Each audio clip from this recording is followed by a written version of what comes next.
sessions, I would like to invite Mr. Anand Bhaskar, Managing Director, Service Provider Business, Cisco India and SAARC region. Mr. Anand is a seasoned business leader in the IT services industry, renowned for his extensive experience in spearheading large business units and driving strategic partnerships across India and Asia Pacific. Recently appointed as the leader for combined India and Asian service provider business, he previously served as the managing director for the global service provider business at Cisco Systems India and SAARC. With nearly 25 years of industry experience, Mr. Anand has a proven track record in scaling businesses profitably, fostering strategic client relationships, and leading successful business transformations. I would invite you, sir, to please come up on stage. Thank you. Good morning, everyone, and thank you very much to the organizers for having given us this opportunity here today to sort of talk about championing that innovation. I just want to begin by talking about India, which is a digital powerhouse in the making. And the reason I call it in the making is so that, it's always day one for us, and that's how we want to sort of approach this. In the next 10 minutes or so, I want to cover 3 important topics. The first being the digital innovation and the transformation that's happening in the country, and what is it that the customers' imperatives are from organizations like us, and what can we do to sort of help them. Second, I do want to focus on a couple of foundational areas which are so important if we were to continue on this journey of growth and make India a digital power.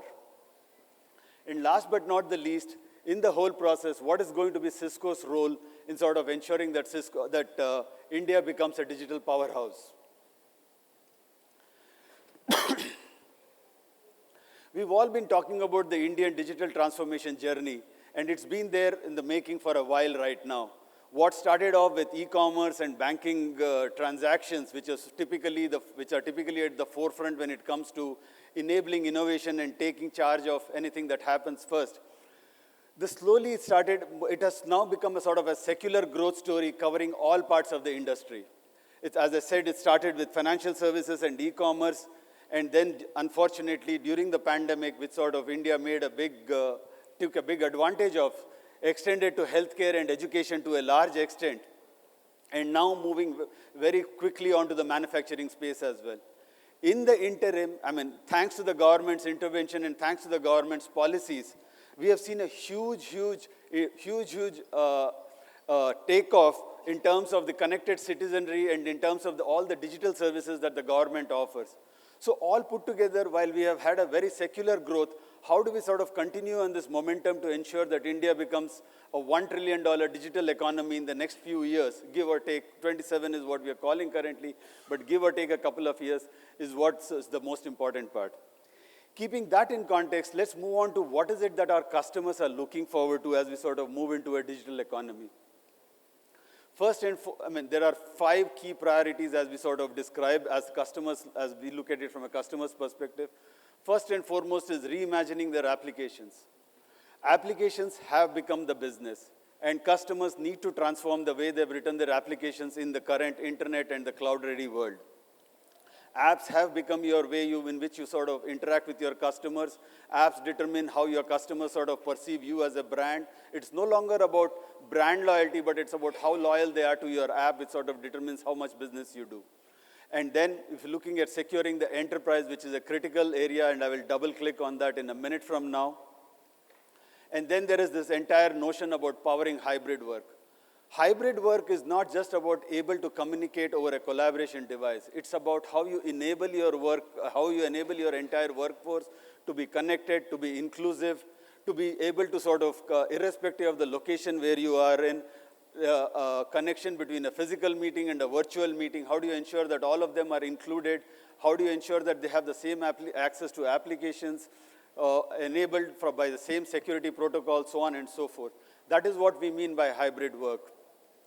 And last but not the least is the journey to sustainability. I think almost all of the speakers covered the importance of sustainability, and this is a very important priority from a Cisco perspective, in which we sort of we become sustainable and also make products which are sustainable for our clients. If you look at it from these priorities perspective, how do we ensure that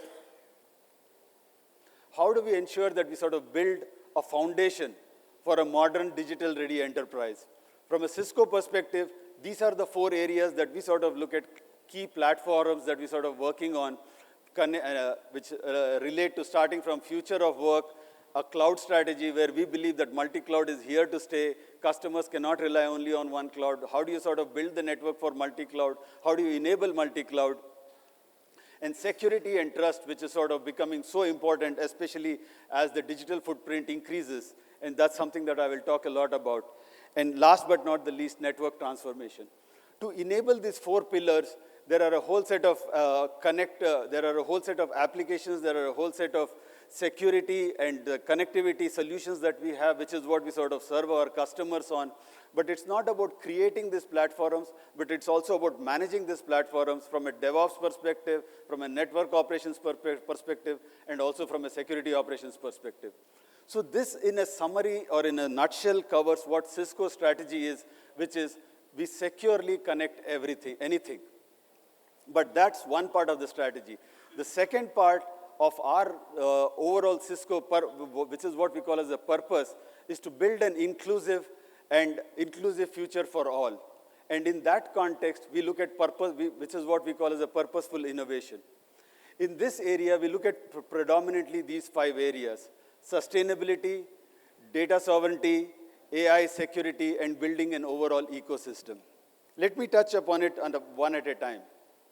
When we are talking of innovation, and in the context of sustainability, we look at it from a holistic perspective in terms of what is Cisco doing to make its products much more sustainable. How are we sort of reducing the power consumption? My previous colleague from Sienna talked about how they are doing it. We have a similar large set of products around optimizing power, looking at the entire circular economy, so on and so forth. The second part of sustainability is how do we sort of enable our customers to do it. And the third important point is the thought leadership. Today, from an IT perspective, while the power-related impact may be just 2.5% in terms of the footprint, the impact that IT has on the overall power consumption and the overall power utilization in the organization is as high as 20%.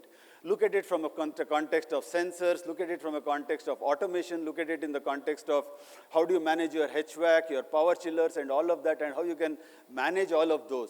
And that impact is something that IT can drive. And that is where Cisco is looking at innovation from a sustainability perspective. Data sovereignty is a reality, and that is something that we as organizations need to learn accordingly and sort of ensure that our investments are made for the country. And that is something Cisco is very focused upon, ensuring that, we build local pods, we build local clouds so that the data sovereignty issues are sort of handled.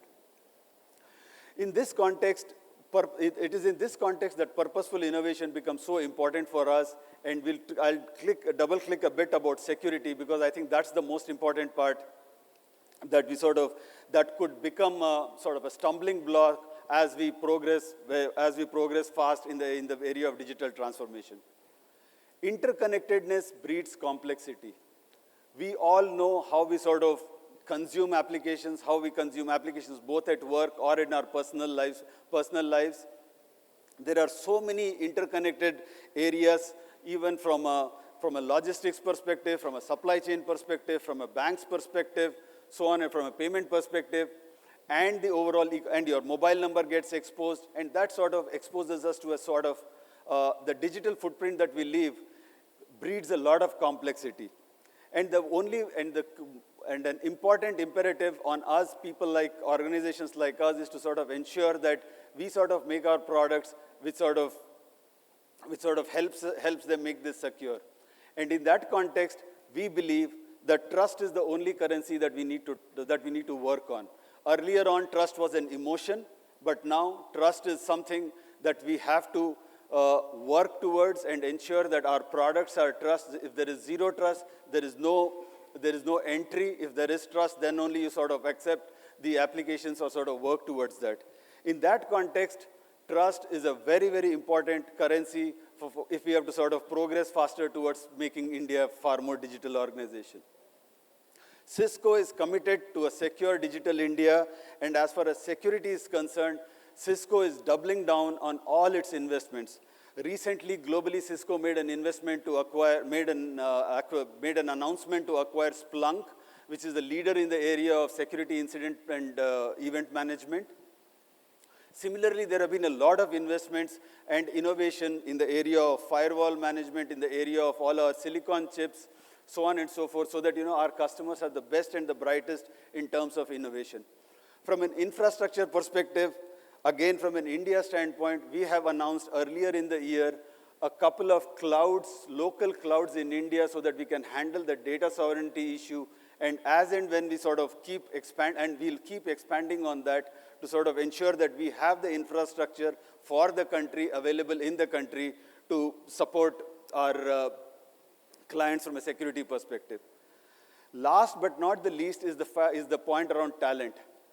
One of my earlier speakers spoke about it. For us to be able to sort of successfully become a digital economy, availability of talent and training of talent is a very important prerequisite. Cisco has committed to train 500,000 practitioners in the area of cybersecurity over the next 3 years, and that's our commitment to ensure that we have a secure digital India. So Cisco's commitments comes in all the 3 areas in terms of innovation, in terms of infrastructure to support the local country, and in terms of talent. The next important part is around AI, right? We've all been hearing about AI over the last 12 to 18 months, and Cisco is sort of looking at it slightly differently from the overall AI perspective around how does it help solve the customer problems. As I mentioned earlier, these are the 5 areas that customers are looking to sort of focus on from their imperative, from their perspective, as they move on to a digital transfer, as they engage on this digital transformation journey. And in that, Cisco is looking at primarily from an AI perspective, what is the value creation that we will be able to do. So it could be in the area of transforming infrastructure, where we are looking at assisted network operations, predictive internet. It could be in the area of powering hybrid work, where we have summarization, transcription, action items. So all of those areas which are coming in. And from a security perspective, it could be automatically, on an artificial intelligence basis, writing firewall policies, conducting real-time analysis on vulnerabilities. In fact, we do have a couple of demonstrations here. I would urge you to go and take a look at our partner booth in terms of how we are sort of enabling AI primarily from a security perspective. So I think these are 2 areas which are very important for us, security, and as we sort of from an innovation perspective look at AI in terms of how do we sort of enable a digital transformation. But the million-dollar question is, what does all of this mean for India? As one of my earlier speakers here, Savi, I think spoke about the scale for India and then build for the rest of the world. I think we have been living that for the last 10 years and we'll continue to do that. The telecom customers in India have helped us build, innovate products for scale in India, and that has been now taken to the globe, be it with Reliance Jio or with Airtel, where we have sort of innovated with them to build to scale in India. And that is what all our investments have also been helping us with. Efficiency is another key criteria. As the networks are becoming more complex, the threat vectors increasing dramatically, the number of devices, the number of users increasing dramatically, efficiency is key. And Cisco, through our software products, in terms of like the full stack observability and the business risk observability, we are building in efficiency so that, as the complexity increases, the cost of managing it does not increase. And that is something we all know India can ill afford. So from an efficiency perspective, security, I talked about it in great detail. I think there is a lot of investments that we are making specifically in India to grow this market, and we clearly see this, with the security market becoming very big. It's a very, very critical area for us from an investment standpoint. Last but not the least is the ecosystem. We have firmly believed in the fact that, we can't solve this problem alone, and we have always relied on an ecosystem of partners, system integrators, academia, and the government stakeholders that we sort of work with to create the solutions that are required. All the feedback that we have been getting in from all the stakeholders is what we have implemented from the ecosystem. And it was in this context that, Cisco announced manufacturing in India earlier this year. And that is something, again, we'll sort of ensure that will help foster innovation. And that's a global hub that's being created, not just for India, but for the world as well. So in closing, what I would like to say is that Cisco is committed to help bringing India's vision to life. As I said, our purpose is to build an inclusive future for all, and that's what we are focused on, building an inclusive, sustainable, and a secure future for the country and ensure that, we do become a 1 trillion digital economy in the near future. Thank you very much. Thank you, sir. Next up, I would like to invite Mr. Ashish Khushu. Mr. Ashish is the Chief Technology Officer at L&T Technology Services and drives the technology and innovation strategy. He is responsible for investments to develop platforms and solutions and drives technology roadmap for the company. With over 200 plus patents being filed yearly and in 90 plus R&D labs across the globe, innovation at LTTS has been recognized and awarded by many leading organizations. With that, I would like to invite you, sir, up on stage. Thank you very much.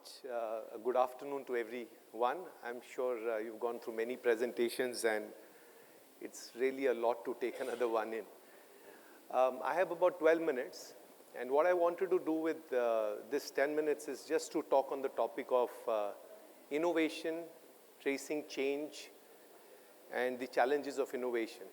And this session comes really out of the experience that we've had in this area for the last few years. So I have 3 sections. I'm not going to talk anything much about our company's business here. I'll talk about the topic. And I'll divide it into 3 parts. The first part is demystifying this whole thing about technology, whole thing about innovation. The second part I would like to share with you is our experience and view of what is the opportunity it presents to each one of us as people as well as companies. And the third is, how do you really go about this process of innovation? And hopefully our experiences will come through. The first part that I really would like to, and this comes from the Chief Technology Officer of a company, so it may not sound very politically correct, but I think the starting point is demystifying technology. I'm really not sure, and before that, I would like to thank Syed for allowing me to switch his, of Red Hat to switch his session. First of all is that we have to first look at what's really happening. I'm not able to understand the hype about so many things. You have a connected world. What will you do with connected world? You'll get data. The more the people are connected, the more data gets generated.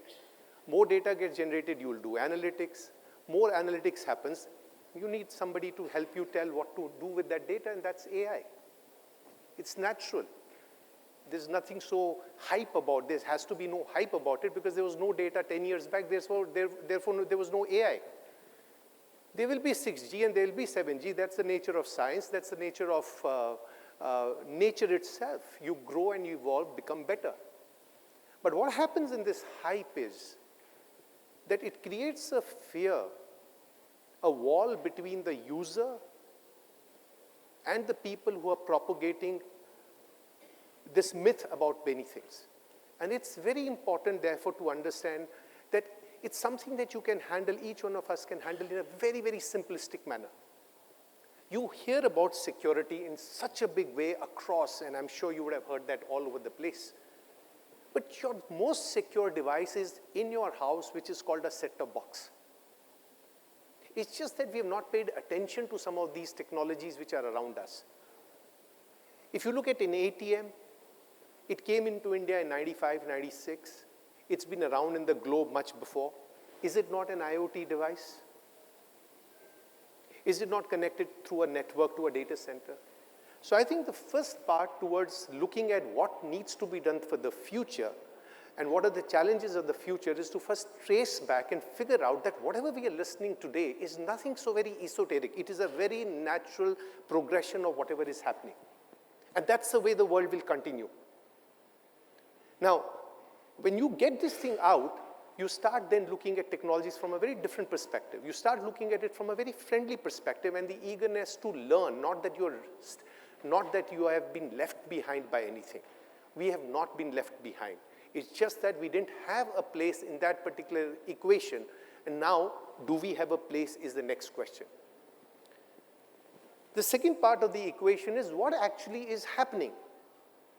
What actually is happening in the last 4 to 5 years is across the globe, people are learning how to use new technologies at the same time.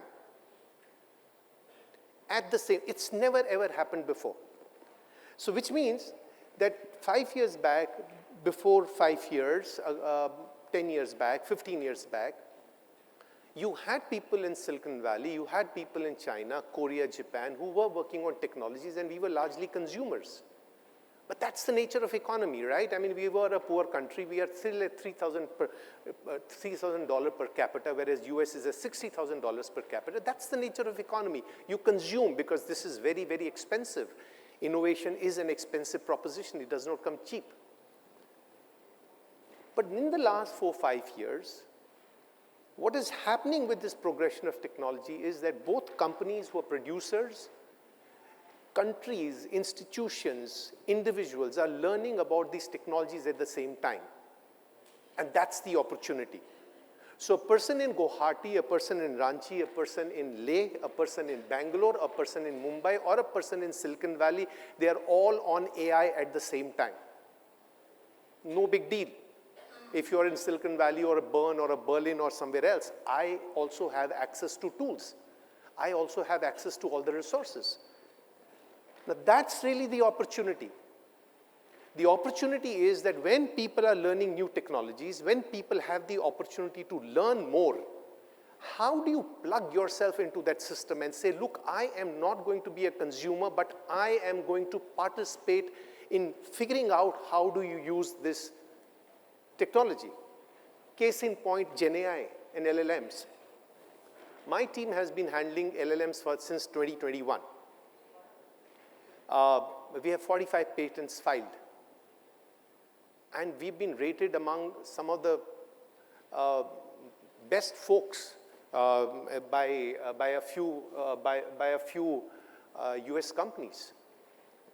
Now, we are not the only ones, there are many others, but this was not the case a few years back.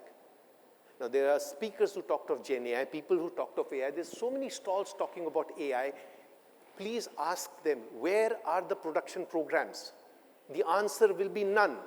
And that's the answer across the world. Now, that's the opportunity. So the opportunity for innovation has to be recognized. So this is a door that is open.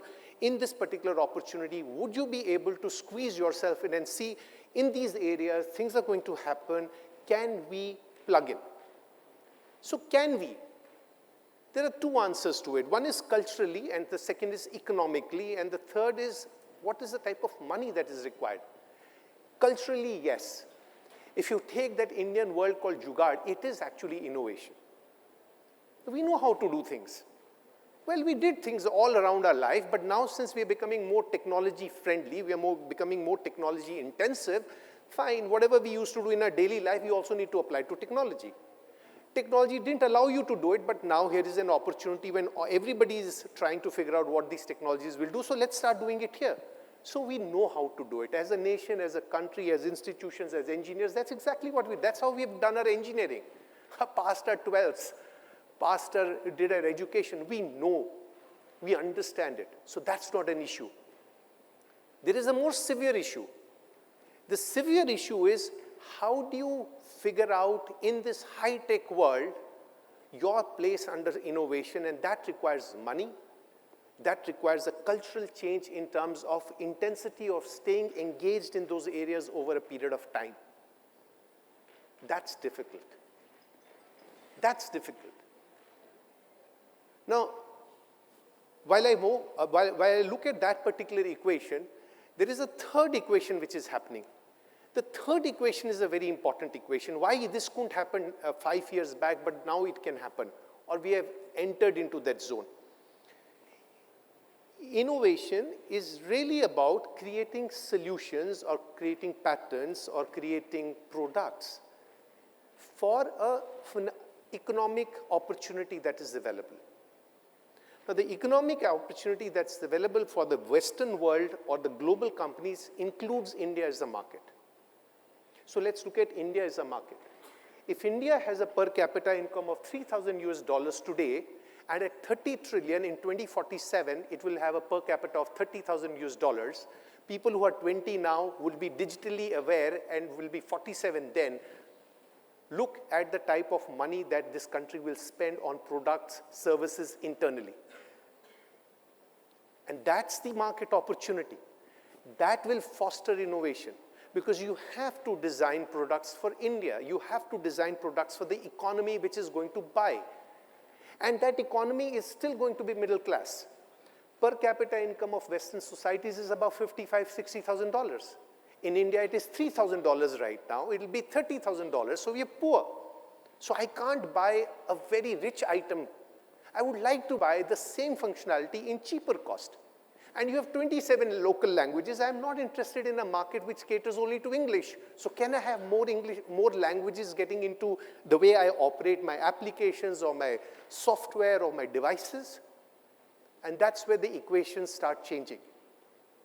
So here you have a market which promises to now explode, which would mean that you have to build products and solutions and services for this particular market. Then you have an opportunity in the new tech area where everybody is learning about some of these things for the first time. One example was AI. The other example is languages. If you would have seen Siri or you would have seen Alexa, they came with English. But if you have to cater to the Indian market, you can't do only English. So now you see so many of the keyboards already having English, other languages options available.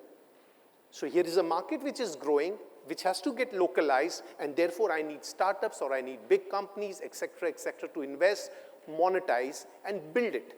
So there's an opportunity which is coming up. And by nature, we know what innovation and jugaad is, so we'll manage. I don't think. So the two key points are never ever get fascinated or hyped up or scared by anything that you read in a paper. That's an opinion. Technology has a very natural progression in itself. I did computer science 33 years back, and I did AI then, and I'm relevant today. That's the way the world is. It takes a long time for these technologies to mature and come back. So it is a natural progression. Never get carried away with whatever you read or get, you shouldn't have fear of missing out syndrome driving your strategy.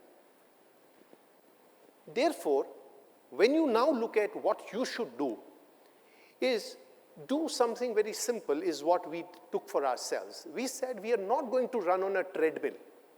You run 5 kilometers on a treadmill, but physical distance is not covered. It's virtual distance. Now, the physical distance means that you have to run on a track or a road to cover physical distance. And that's exactly the principle that you have to apply. What would I like to do in 3 years or 5 years from now? And how do you remain engaged and committed to that process? It requires a commitment of many types. A, it has to be a very serious affair driven by the topmost people in the organization. It has to have the provision of allowing people to fail, not succeed, and experiment. And it should encourage people to come out with artifacts. Innovation does not mean you think and sit and do nothing or you come out with a piece of paper. No. There are people who audit you, who rate you. Innovation converts into a revenue opportunity. So you have to know what an end goal is. You need to have that business plan. Innovation is not something that an R&D department sits and just is doing whatever it wants to do. No, there are boundaries defined. The boundary we took for ourselves 6 years back was, we are not going to touch any technology which is not in the strategic roadmap of a customer in the next 3 years. We were told, I was personally told by many people in our company that you have to do blockchain, and that didn't fit into our scheme. So we were one of the only companies in India who didn't even invest in blockchain. Well, we were proven right. But there are examples we have been proven wrong. You have to define those boundaries. And you have to then encourage people who want to think, people who want to do new things to come up and have a sustained program with a very clear revenue plan or a customer plan in place. Last but not the least, I'm just about 12 minutes. I think I would define the era, I mean, I'm nobody to define, they're much, much bigger guys, but I'll just define the way we look at it. We define this era in two parts. So far, technology has been making a push or a case for itself to be adopted. That's over. Technology does not solve anything by itself. Now, the era would be the industry guys, the subject matter experts, the use case, the domain guys will come and say, here is my business problem, here is my use case, tell me what and how you will solve it. It's business in, not technology out. So what you see in AI is technology out. What you will see, why it will not get adopted very fast is because technology out does not matter any longer. You have to figure out what is business in, which is what is the problem you're wanting to solve, for which particular industry, and then what technologies fit in. I think these are the type of learnings we've had. A lot of stuff happening in India on the part of innovation, a lot of patents being filed. We filed 200 patents in a year. We've come out with solutions there. We participate in many global events in terms of whatever artifacts that we have. I think it's a hugely promising market roadmap for the next few years. And I would really request all of you to think that this is an imperative. It is an imperative for us to succeed in our businesses. It is an imperative for us to succeed in the way we want to use technology. There is going to be no other way out. It has to be, how do I do things differently with new technologies as we go forward? So with that, I'll end my address. I'm sorry I spoke fast, didn't have time. Thank you so much, and thank you, Syed, once again. Thank you, sir. I would like to now invite Mr. Azhar Saeed, Global CTO for Telecom at Red Hat. Mr. Azhar is an experienced leader in the field of cloud, mobility, virtualization, and networking.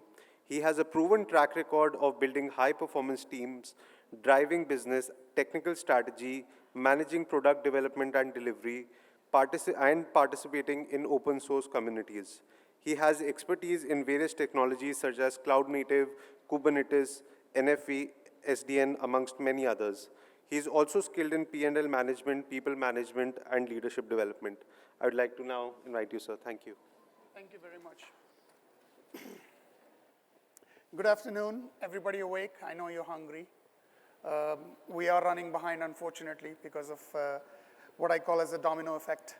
I am going to shift gears a little bit and talk a little differently in the context of championing change, which is the theme of this particular track. And in that, we talked about tracing the path to innovation. First of all, we need to understand what drives change. Why do we need to change? What drives change? There are many, many factors that drive change. First of all, it's, one of the things is necessity. I do agree with the previous speaker a little bit, but I disagree with him on a couple of other points. Innovation can come from anywhere. It doesn't need to come from a research lab. It can come from any human being when they find a need, when they find, I'm sure you have heard the term, necessity is the mother of invention. So necessity or need will drive a change. Market forces will drive a change. The supply and demand theory will drive a change. The competition will drive a change. Those are all different types of market forces that will drive a change. Governmental policy can drive a change, because anytime a government takes up an initiative and instantiates policy for people, that will drive a change, because that will create an ecosystem. It will create new processes. It will create probably new budgets, new money in that area. And there is a level of influence that can have. Technology revolutions drive a change. Why did we need to change from 4G to 5G? Why did we need to change from 5G to 6G? That's a technology revolution. That's a technology change, right? That will also drive a change in our lives. Fear of failure. Failure itself will drive a change. You do something, you've accommodated on something, and then you fail on that. What do you need to do? Well, when you have to change yourselves because you can't repeat the same mistake, right? And last but not least, innovation will drive the change. Anytime you come up with something new, whether it is incremental or radical, that will drive a change in terms of what you want, what you do, how do you achieve that, and what we see. Let's take quickly some examples of that. Everybody just came out of the pandemic. How much did it change? Did it change your life? It changed mine. I never go to the office anymore. Literally, I don't. I started working from home during the pandemic, and I don't go to the office anymore. I go from my home to the airport to travel and meet other people, but I don't go to the office anymore.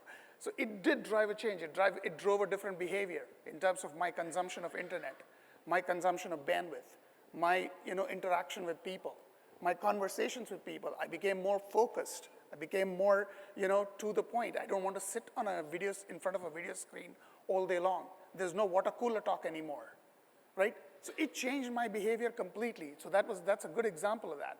Recently, you've seen, some of the initiatives that in India, the government has taken as part of Digital India with respect to the policy element.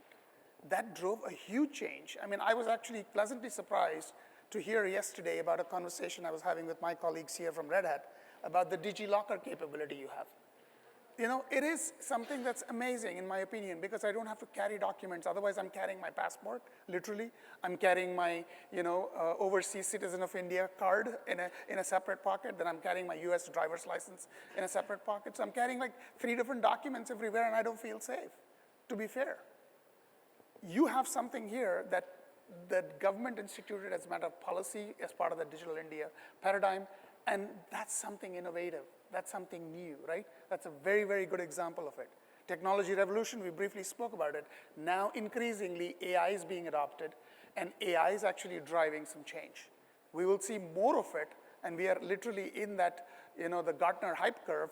AI is still on that innovation quadrant or innovation bucket in there. It now almost getting to the peak of inflated expectations bucket, and then you will see it'll go down and probably pick that back up again.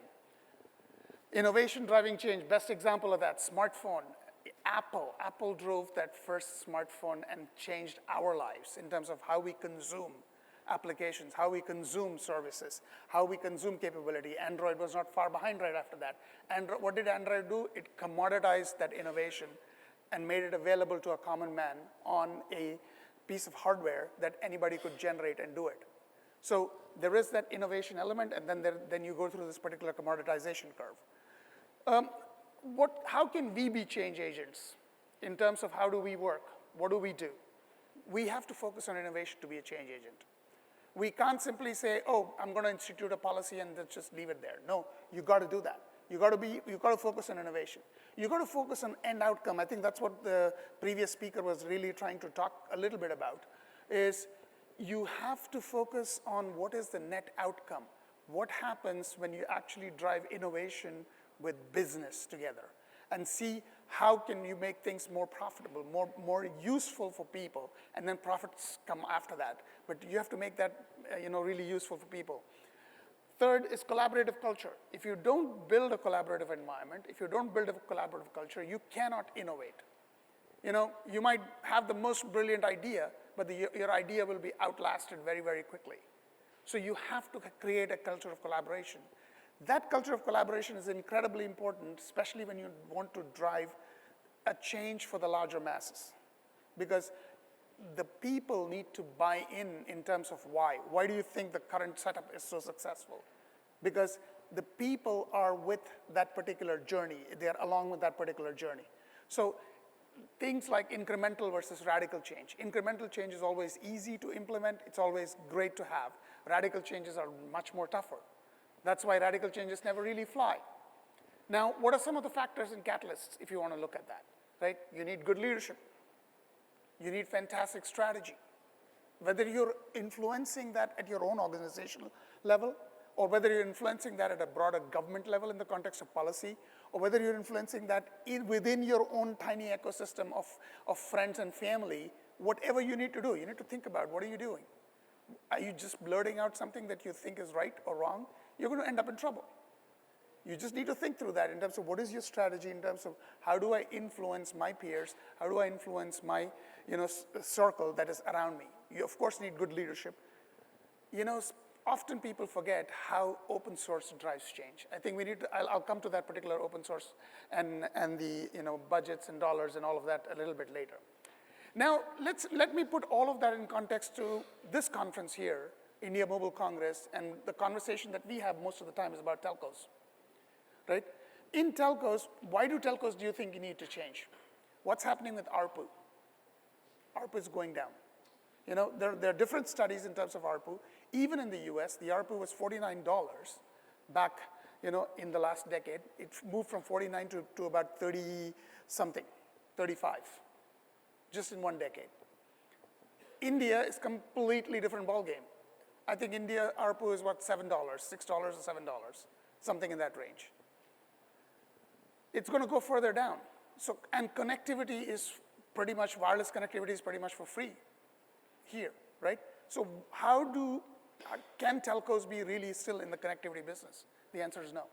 They have to move up the value chain. So in terms of what Jio did, as an example here, is moving up that particular value chain, looking at that content, how do I put content more, get people to start to use it, and then figure out a way in terms of how do I monetize it. That's what you do, right?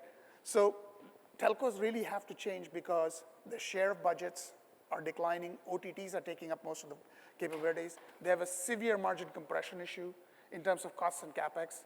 They need to go beyond connectivity in terms of increasing that value that I was talking about. And certainly IT processes, IT capabilities are changing. The advent of digital services, especially in India, is like going at an absolute rapid pace. You have to be with it, otherwise you will be left behind. In fact, you can see it yourselves. I'm sure many of you subscribe to some providers and don't subscribe to others within India. There are 4, 5, 6, mobile providers here. Why do you do that? What is the reason in terms of you subscribing to a Jio or an Airtel or something else versus A, B, or C, other ones? Because you want the capabilities, you want those services, because those services are being provided in terms of better connectivity, better experience across the board with respect to those digital services. So telcos have to change. They cannot be in the connectivity business anymore, right? Now, often we start to use this term called techco, right? From a telco to a techco.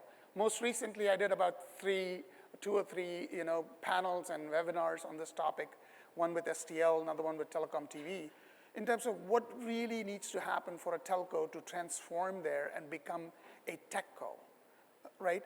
There are lots of things that need to happen. Why, I mean, what is at the heart of it? Open source is at the heart of it. Cloud is at the heart of that particular change. So we need to, and what are some of those challenges in terms of that particular transition? Speed of innovation and adoption. People, skill, and resources. A lot of people underestimate that. Now, India does not have that problem. That is a major problem, hiring right kind of people with the right experience or right even knowledge base. Try finding a Kubernetes expert, in Europe, in Western Europe. Hard to find. Not many people are skilled in that particular area. Here you have a university system that's amazing. Start introducing stuff there to be able to drive that, young minds towards that cloud environment. You can have that impact. You can easily solve these type of problems very, very quickly, right? You need a mindset change. Really, telcos cannot operate the way they've been operating. They cannot procure systems the way they've been procuring. Hardware-centric, vertical silo-centric, no. It is completely different. Cloud world is different. You have to learn and adapt towards that. So it is, in my opinion, for telcos, it's a very necessary transition, and it's absolutely staring in their face of every telco. Don't do it, you'll be out of business pretty fast. So what are some of the transformation tenets the telcos need to adopt? Cloud, hybrid cloud perhaps. Cloud native development, all of the software and the work that you do, focus on cloud native development. Why? It provides you with all of the different benefits of cloud. Elasticity, scale, dynamicity, right? Automate everything. Automate your entire environment as you start to scale. Everybody talks about India as the largest, subscriber base for mobile providers. The scale here is massive. and AT&T is the size of a village, et cetera, et cetera. I've heard all of those statements. To be able to truly get the benefit of it, you have to automate. You have to provide a level of intelligence in terms of getting the efficiency out of the system. You heard the previous two speakers here. I was sitting in the back of the room. They talked about costs. They talked about why it's necessary to be different in India. The only way you can do that is through automation. So you have to change not only your people, but you also have to change the processes to be able to align with that. So telcos, can build this particular journey. Here's an interesting, conversation in terms of what does a techco mean, but innovation is at the crux of it. Co-creation is at the crux of it. Collaboration is at the crux of it to deliver better ROI and to deliver really some transformation. So in that, really optimization, modernizing your architecture, upskilling your workforce, tooling in terms of the data, process and automation, those are really some of the critical elements. Let's try to layer that back into the canvas that we have here as part of the Digital in India. It's very rich. Look at the amount of work that has happened in the last, decade or so. Amazing, right? Some of the work that we have done, Red Hat has done with local partners, it's absolutely, from a scale perspective, is mind-boggling. 1.3 billion users of Aadhaar, right? UPI, right? I mentioned DigiLocker before. So IDX. So these are some good examples of how when there's leadership, when there is innovation, when there is a policy, how it can drive change and make it easy and convenient for common masses. So you need to actually adopt that particular principle, develop that, and work on it.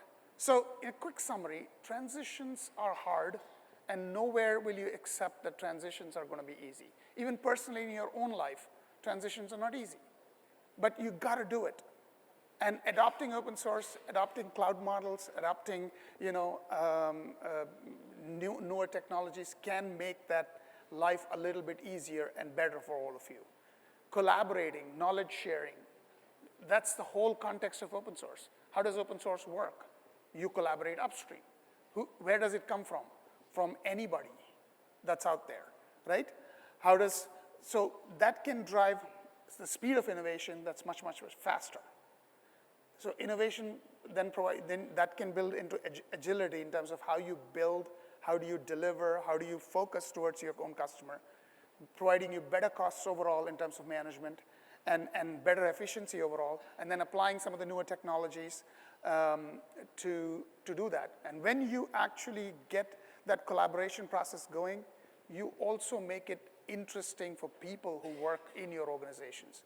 You can attract more talent that way. If people always want to work on cutting-edge stuff, people always want to contribute meaningfully to whatever they're doing, right? So that's the way in terms of promoting change and driving that path to innovation. I hope this was useful. Thank you very much. I appreciate your time. Thank you, sir. I would like to now invite Mr. Manoranjan Mohapatra, CEO, Comviva. Mr. Mohapatra has dedicated his career to advancing innovative software communication solutions, driving growth in emerging markets. With a strong background in leadership, he has played a pivotal role in shaping Aricent into a global brand with $300 million in revenues. His expertise spans across R&D, product management, operations, and sales.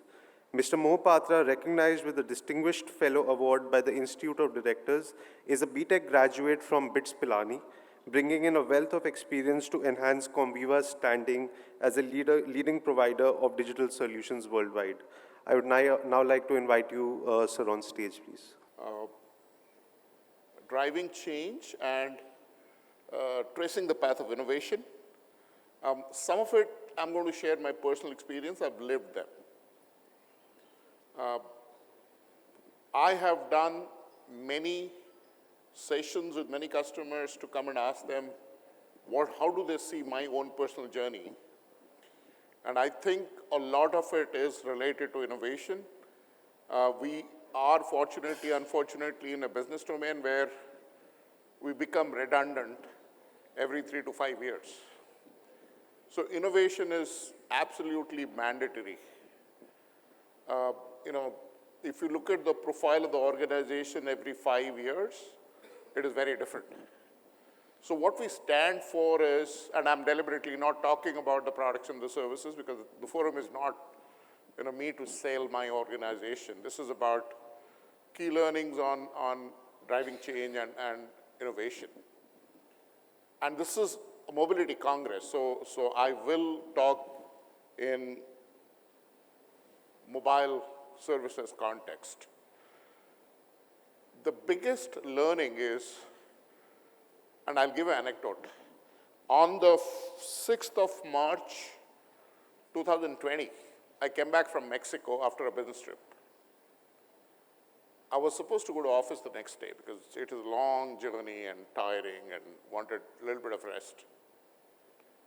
I get a message from my HR head on WhatsApp that you have to stay home for 14 days before you can come back to office. We just took that decision yesterday. You know, the pandemic was just about getting there, beginning to be there, and the organization had taken a call that those who are making international trips have to stay at home for 14 days before they can come back to work. And then 20th of March or the 24th of March happened. And there was a complete shutdown. So I had 14 more days to work from home than the rest of the organization. But my first reaction that happened when it was declared on the 20th of March that the nation is going into a shutdown and everybody is going to be working from home, saying, is India built to take this?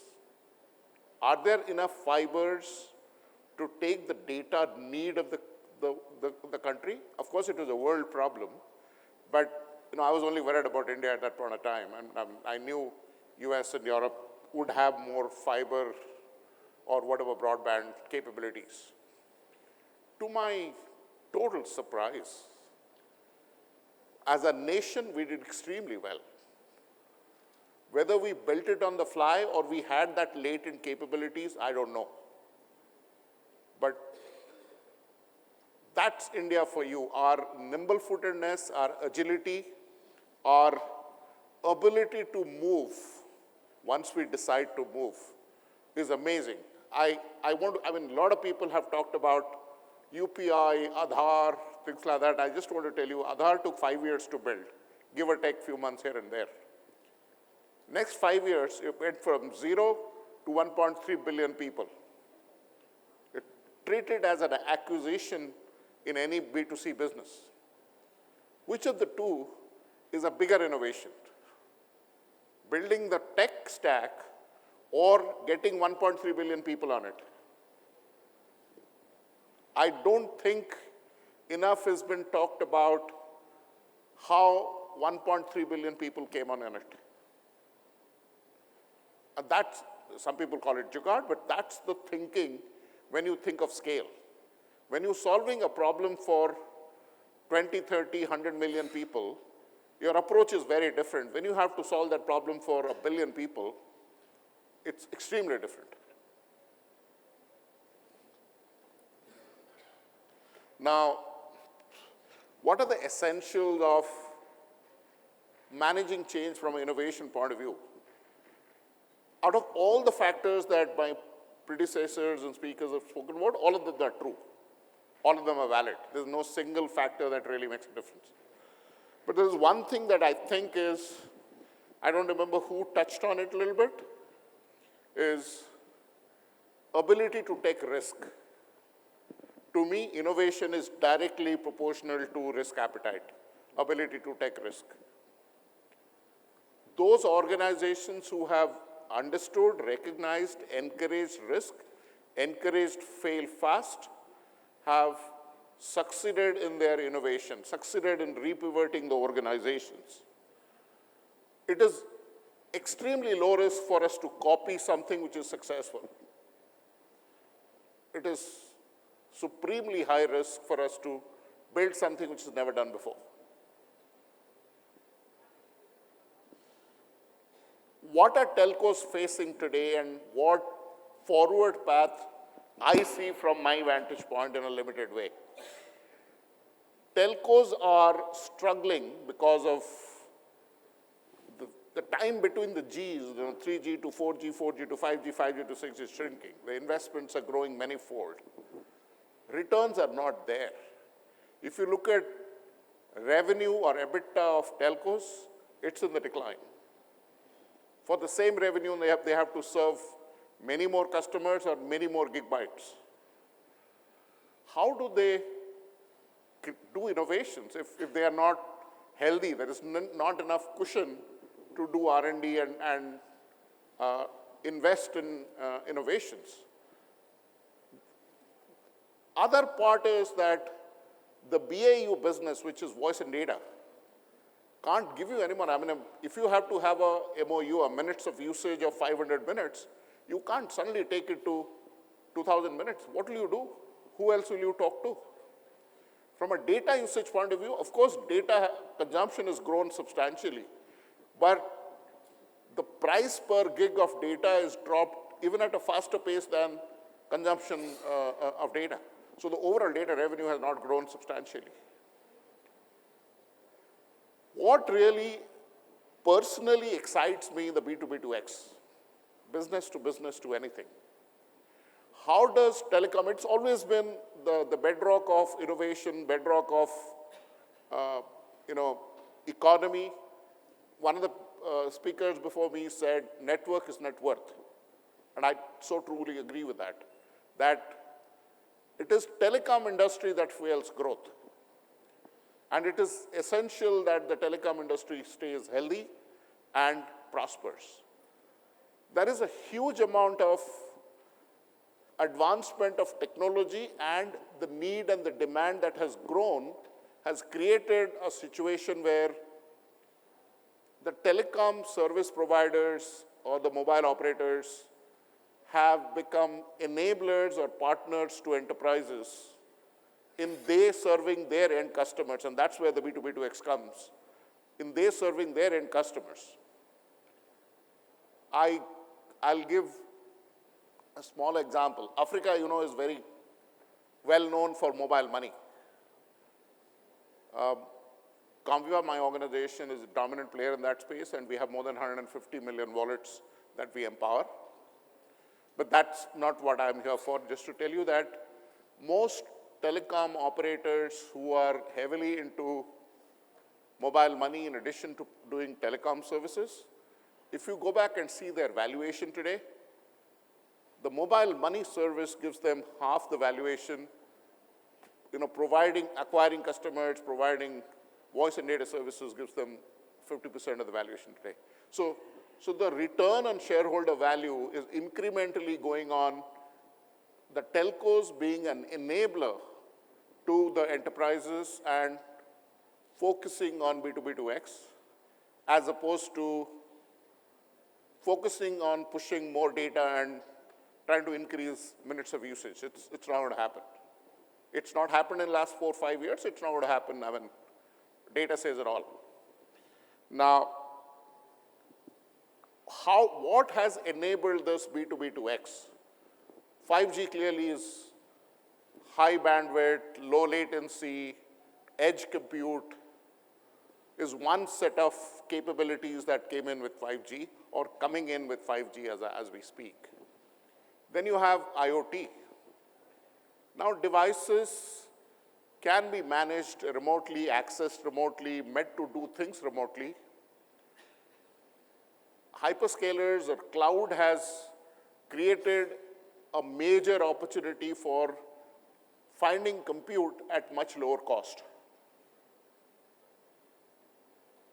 Then you have another important piece is, as opposed to 5G and connect, edge compute, IoT, is this AI. And one of the speakers said that the more the devices, more the users, more data gets generated, more difficult it is to make decisions. Because if you're thrown with multiple options and tons of data, you don't know what to do. So hence you need AI. All these combinations gives opportunity for,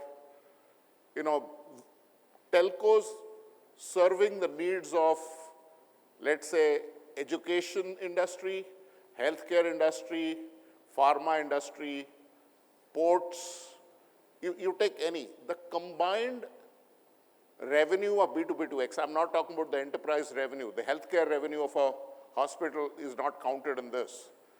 In 2022 was about 470 billion. And the CAGR, it is growing at 11% year on year.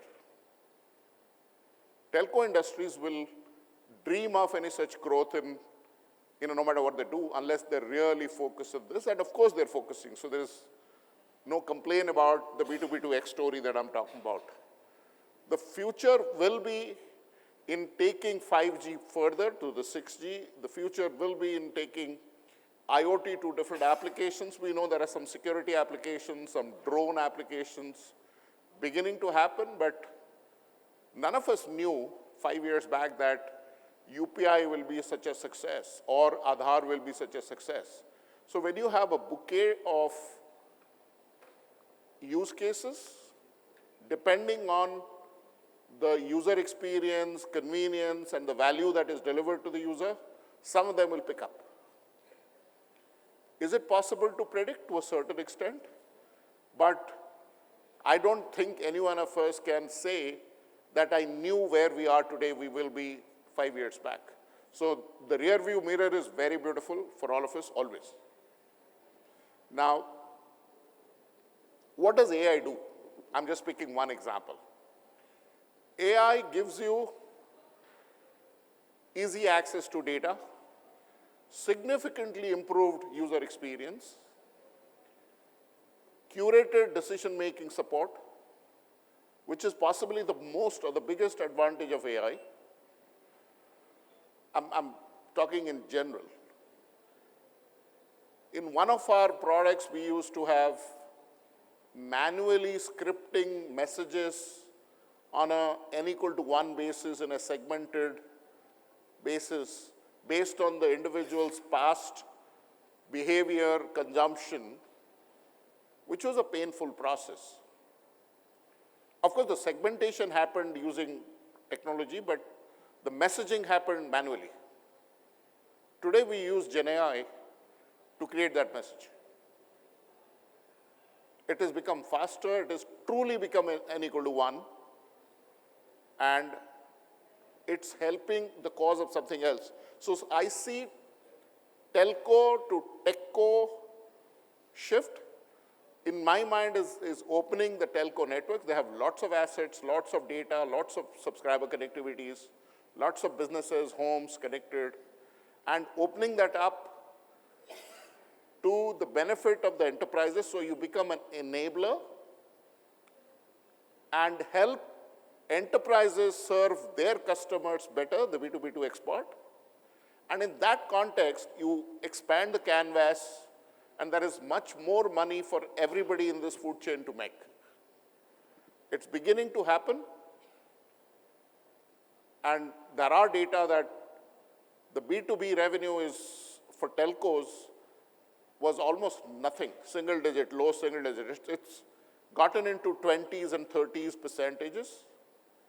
And in the next decade or so, they will be the dominant revenue stream, and voice and data would be a substantially small part of the revenue. So I'm very excited about what the future has for us.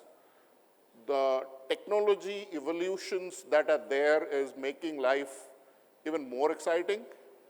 But ability to take risk, fail fast, and keep an eye on what value are you delivering to the end consumer, whether he's your customer or an enterprise customer, doesn't really matter, is what makes all the difference. We are, for sure, as an organization, focused. Our investments are going in that. In last 10 years, we have grown from a $20 million company to a $200 million company. Hopefully, in next 10 years, I wouldn't say we'll go 10x, but we can go maybe 5x. Thank you.